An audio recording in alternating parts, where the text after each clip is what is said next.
Hi, and welcome everybody to another edition of the Winner's Circle Sports Betting Podcast. My name is Ross Benjamin of rbwins.com, and I'm joined every Monday, and it is Monday, March the 27th, and I'm joined by Mr. Doug Upstone of DocSports.com, a guy who is red hot right now. Doug, how are you, my friend? Well, Ross, from a business standpoint, I couldn't be any happier and making a lot of people happy, making me money, making them money. It's all good, so I'm really pleased with that. Over the college basketball, since I'm going to talk about that right now, on a 6-0 run. Okay, 6 straight winners, $2,200 worth of profit. Excuse me, had a big play with Connecticut as a monster winner, and so yeah, it's just been fantastic the last week, and no better time to do it, I think. Absolutely. I'm not doing too bad myself. I So know. I'm glad I to know hear some. glad to Yep. hear how well you're doing. And I went during the Sweet 16 and the Elite 8. I went 8-2, and then before that, I hit that play in the quarterfinals of the NIT with Utah Valley State over Cincinnati. I topped off the week with a 10-star top play winner on San Diego State in the Elite 8. So quite happy there. 9-2, my last 11 in college basketball, 24-14, all sports run. So we're both cooking here. We're both making money. Today, we're going to look at the NIT Semifinals. And, I mistakenly said when I did my analysis last week, because I was on autopilot, that Utah Valley State, not only are they playing at home against Cincinnati, meaning the quarterfinal game, but they're playing for a right to go to Madison Square Garden in New York. And lo and behold, I forgot all about it. The first year ever, they switched it from Madison Square Garden in New York to Las Vegas. Doug, I don't know about you, but I'm old school. That sort of takes the luster a little bit away. Yeah, I would agree with you. And in fact, whatever day it was, where it must have been, now was it Utah Valley State, whoever played the earlier game that day, because I was literally walking the dog, and so I had it on my phone listening to the game, just walking the dog. And so then I completely forgot about this. It's like goes, well, hey, they won the game and this team is going to Vegas for the NIT. Yeah. I go, what's this guy talking about? He doesn't even know that they're going to play. So I got home, first thing I look it up. I said, that's right. They're playing the Elite 8 at Madison Square Garden. So if I guess they figured they couldn't handle both things at once, even though I don't know how that's possible, but whatever, Yeah. So it's just so it's going to be at Orleans instead in Vegas this time. Like you said, not the same vibe for sure on that one, but it might be a more lively crowd being a smaller venue though as well. Yeah. Not only that, I mean, you got Utah Valley State probably will travel well to that game, being that this is the first time they've really reached this point in any major tournament. And, North Texas is out that way. Wisconsin always travels well. I mean, the only one I could see that would not serve well for is UAB, who has to go across a few time zones. But in any event, some good matchups, Utah Valley State versus UAB. I'll be covering that game. You're going to be looking at North Texas and Wisconsin. But before we get to that, Doug, any thoughts on what you saw over the weekend in the NCAA tournament that jumped off the screen at you? Well, I mean, it's just the whole picture, looked up a bunch of stuff, wrote an article today, and my thought is that there's various elements of this tournament that that we have seen comparable things to. Okay, just crazy stuff, but I don't think there's ever been one that brings all the elements together as one. Okay, for example, 3 teams in the Final Four, never been there. Okay, the last time that happened was 1970. Okay, I'm not going to go through the list of teams, but I know one of the guys, Bob Lanier from St. Bonaventure. Yeah, UCLA. It was UCLA, St. Bonaventure, right. Jacksonville, and I'm missing the fourth one. New Mexico State. New Mexico State. Jacksonville had Artis Gilmore at that particular moment in time. Had Artis Gilmore and Reckless Rex Morgan, and the Batman and Robin was the thing. So that's you got to be old. Showing our age anyway. Yeah, that's That was actually, that's to this day, I have to be honest, as a kid, one of my favorite teams of all time in college basketball. But anyways, but yeah, so you had that. And two of those teams had never even been to the Elite Eight this year. Jim Larinaga, 73 years old, going to the being the coach. What is it? 19 years later, I think it is. From the last time he took a team there, and both, I want to say 2006 or was it okay? It was 2005. more. Yeah, Okay, maybe, yeah. I forget yeah. the exact year. It was in the mid 2000s. So yeah, But both teams he took were yeah, 5 seeds or lower, and the yeah, only other person to do that was Larry Brown. yeah. Okay, to take teams to the NCAA tournament. I mean, it's just, and I could go on and on. It's just crazy how it all played out, and it was fascinating. I don't know. I don't know if you heard though. Ticket prices. As soon as Texas lost, ticket prices, individual ticket prices went from $280 a ticket down. I'm sorry, from $380 a ticket down to $280 a ticket, Wow. just like that, Yeah. because they lost the Texas, or that portion of the Texas crowd. So yeah, so it's wild. I don't know. What did you think? I mean, there's other things I could talk about, but what were your Yeah, thoughts? I think it's refreshing. I really do. Yes, UConn has been there several times, won a couple national championships over the course of time, with Jim Calhoun at the helm. Another one with Kevin Ollie as their head coach. People forget about him because he got fired shortly after that. And to see teams like San Diego State and FAU actually squaring off now against each other in a semifinal. One of them is going to be playing for the national championship. I think that's exciting. And then you have the other matchup with UConn. It's a great matchup as well. Miami, give them a lot of credit, man. They came back in that game against Texas. They stormed back down the stretch. Larinaga, as you were referring to, he took George Mason to the Final Four many years ago. Now, this is a much better Miami team than that George Mason team was back then. I believe George Mason was a 13 seed that went to the Final Four that year. So, in any event, I like Jim Larinaga. I always liked him. If you could win at Miami, you could win anywhere, in my opinion, because as much as Miami was a big football powerhouse for many, many years, and that hasn't been the case, it's still an attractive job when it comes to college football. But the basketball program has never been where you would consider it in that elite category like the football program was at one time. So he went there. He got him to the Elite Eight last year. He gets them to the Final Four this year. And, their chances are as good as anybody to win a national championship right now. They'll have a tough matchup against UConn, but we'll talk about that later in the week. On Thursday, Doug will be back with us, and we'll be talking about both of those Final Four matchups and giving you our free picks in those games.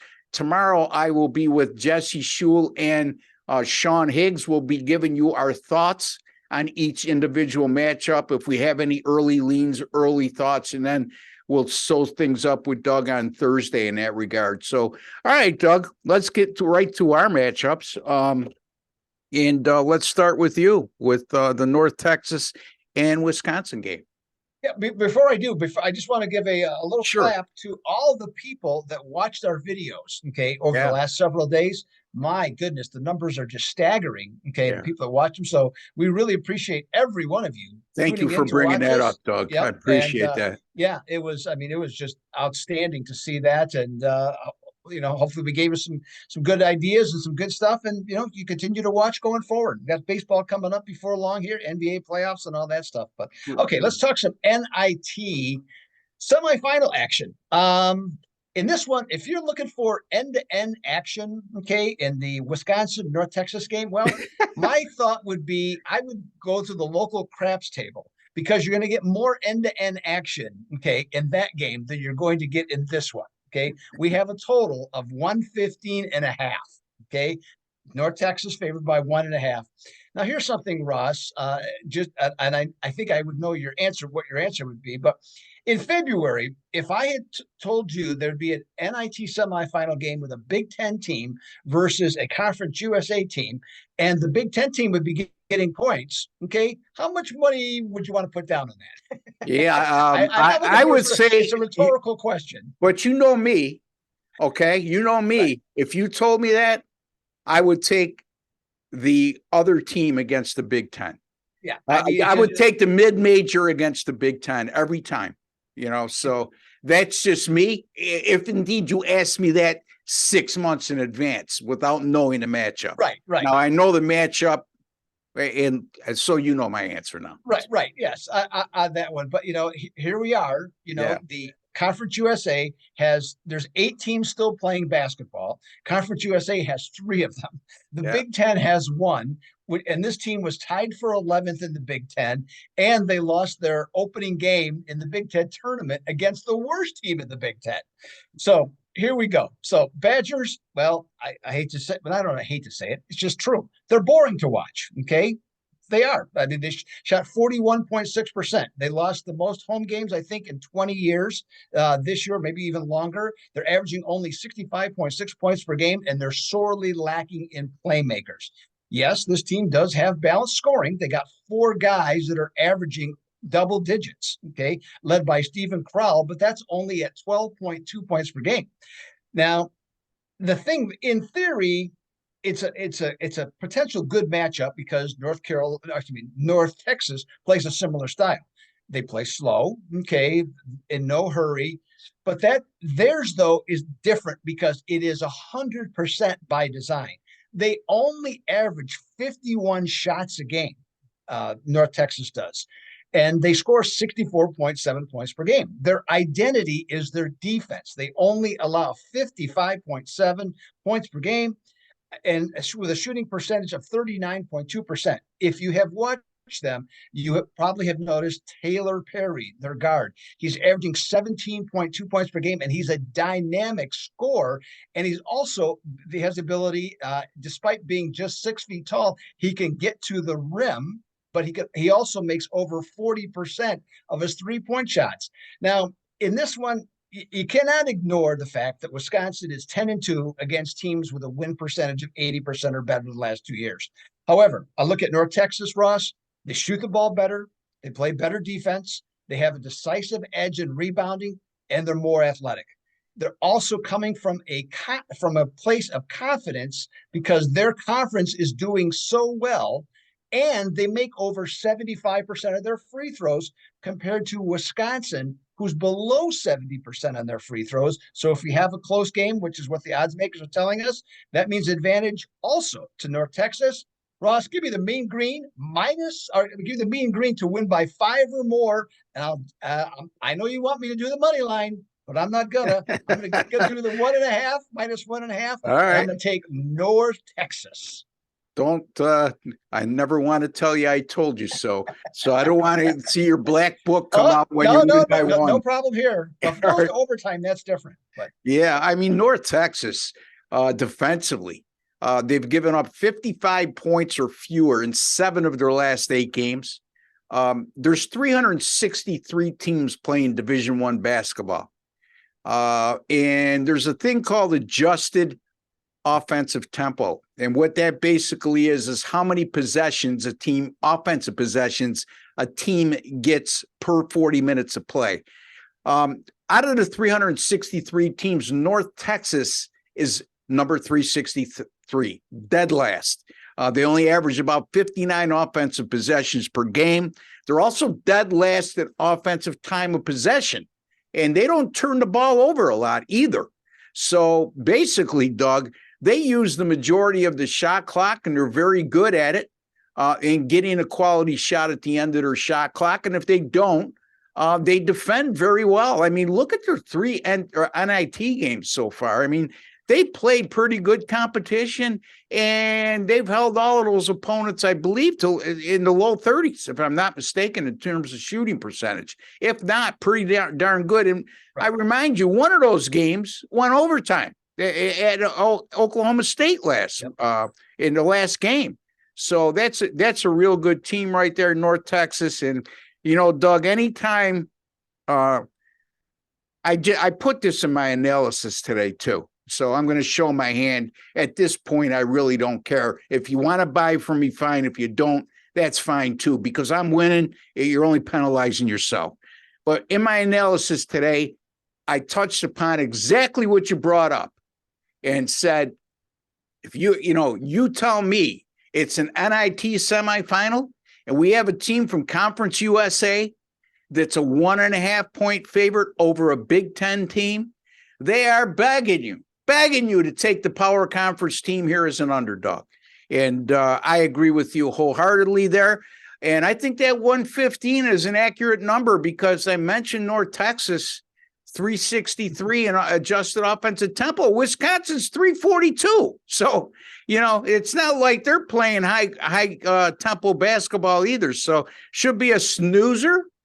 But again, I think some people will be lured in by the 115 taking the over there, Doug. But I would say buyer beware, because this could be a game that plays out in the high 40s or low 50s. It's not out of the realm of possibility.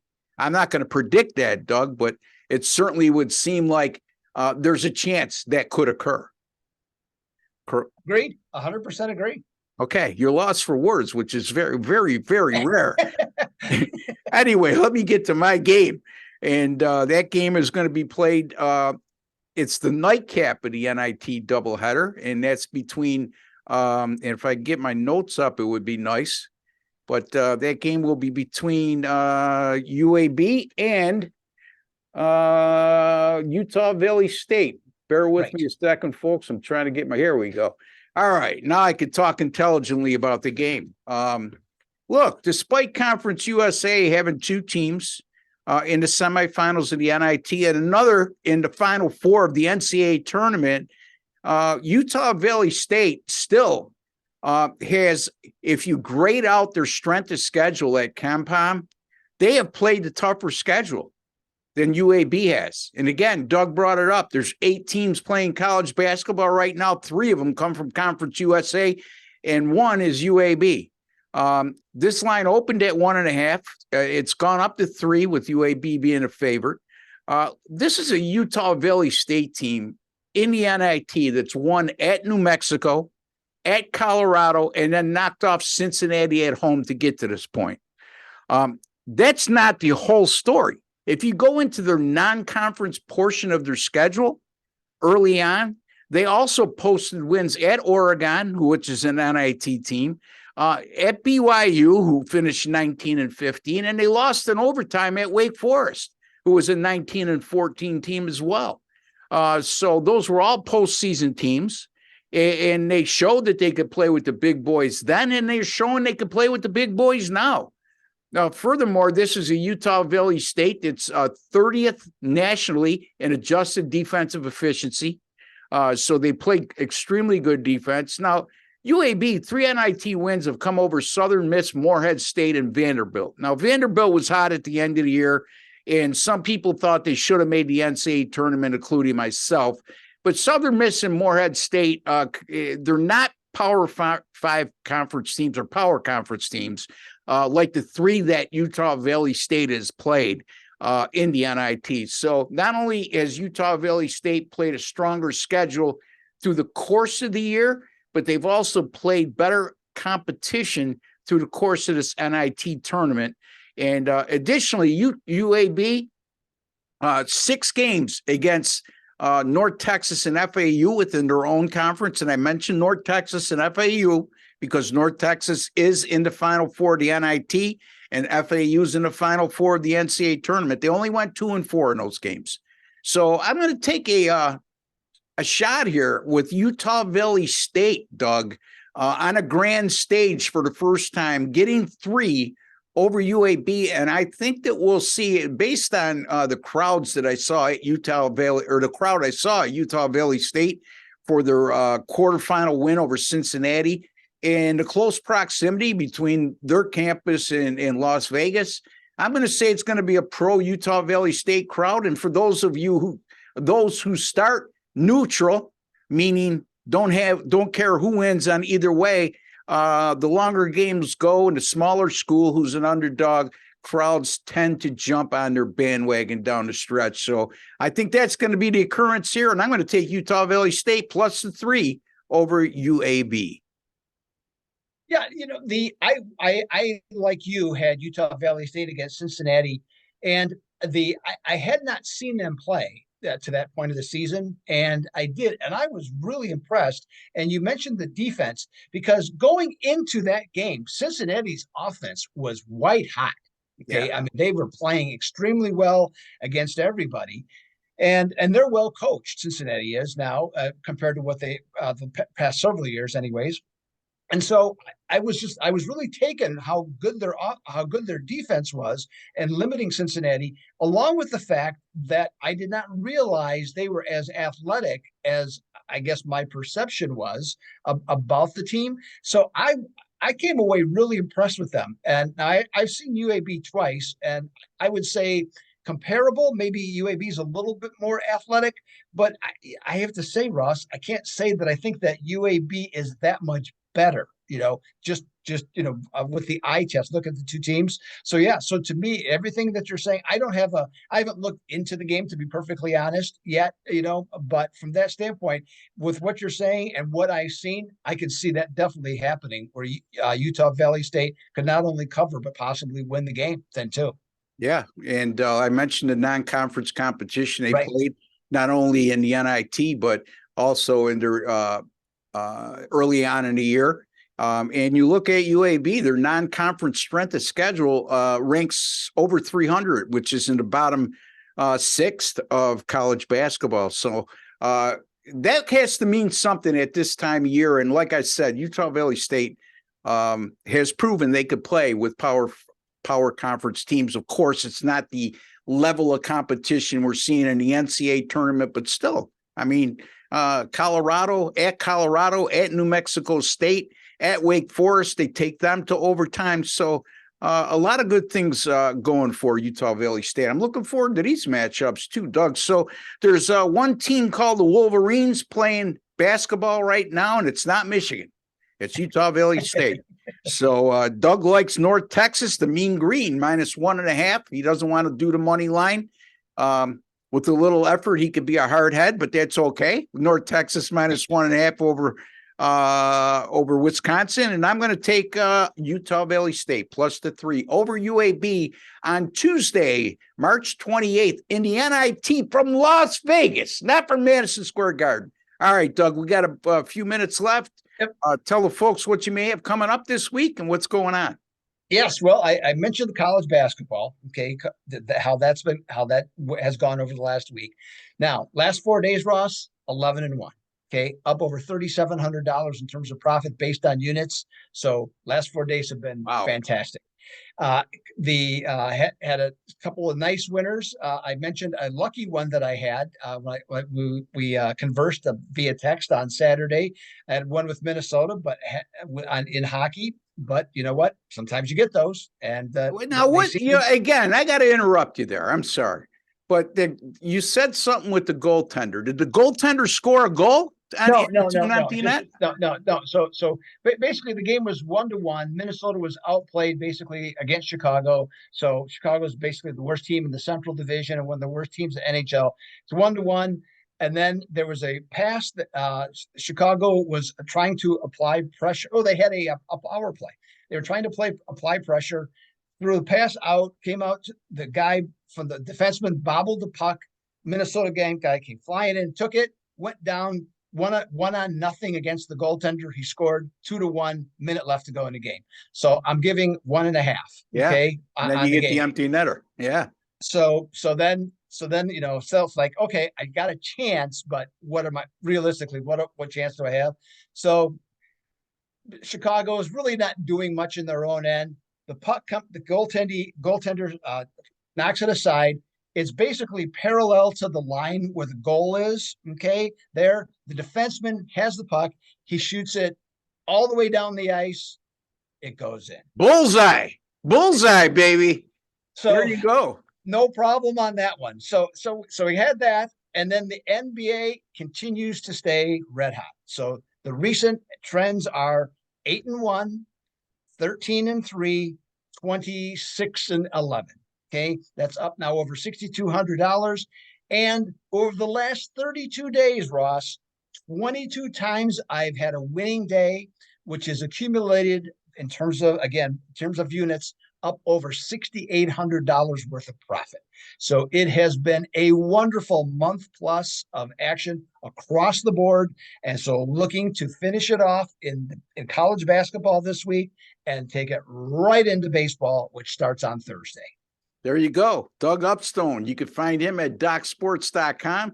Doc's has been around for 51 years, folks. And like I always like to say, longevity speaks volumes in this business because you don't last that long unless you're successful. Not only Doug, but there's 9 other great handicappers, 9 or 10. I can't 11. remember. 11 other great handicappers over at Doc Sports as well that you could find. My favorite being Doug Upstone, and I'm sure he's yours too. And you could find me at rbwins.com, folks. I have both games, both winners in the NIT tomorrow. I will have both winners in the Final Four on Saturday, and a lot of great stuff coming up. I mean, the NIT final on Thursday, and college basketball right now since the beginning of the Sweet 16, 8-2 in the NCAA tournament. Couple that with one winner in the NIT, 9-2 with my last 11 in college basketball. Also, since March 10th, 24-14 in all sports, and going back even farther than that on a 30-18 all sports run as well, which is over 60, around 62%. So again, Doug Upstone at DocSports.com, Ross Benjamin at RBWins.com. Spend a little money. Spend a little, you'll make a lot with both of us. Don't forget, folks, if you have not subscribed, I appreciate it. If you took a second to do so, we appreciate it, I should say. It costs you absolutely nothing. There's no strings attached. You'll see an OSGA logo right in the bottom right-hand corner of the screen. Hover over that. A subscribe button will come up. Click it, and then click on your notification bell, and you'll be notified immediately upon any of our Winner's Circle sports betting podcasts going up on this channel. And as Doug alluded to, we'd like to thank each and every one of you. Boy, we've had over 170 new subscribers since last Monday. And the views are going through the roof. And I could think, the guys that bring on the show make me look a lot smarter than I really am, because there's some of the best in the country. I'm not bad either. But, the combination of all of us and our owner of OSGA, Jim Quinn, who does a fine job behind the scenes, making sure people get to see us, and Seth over there on graphics as well. So it's a team effort here on the Winner's Circle Sports Betting Podcast. Don't forget, folks, small token of appreciation. Give us a like at the end of the video. Till the next time. For Ross Benjamin and Doug Upstone, I'd like to wish each and every one of you all the very best. Take care and God bless, folks.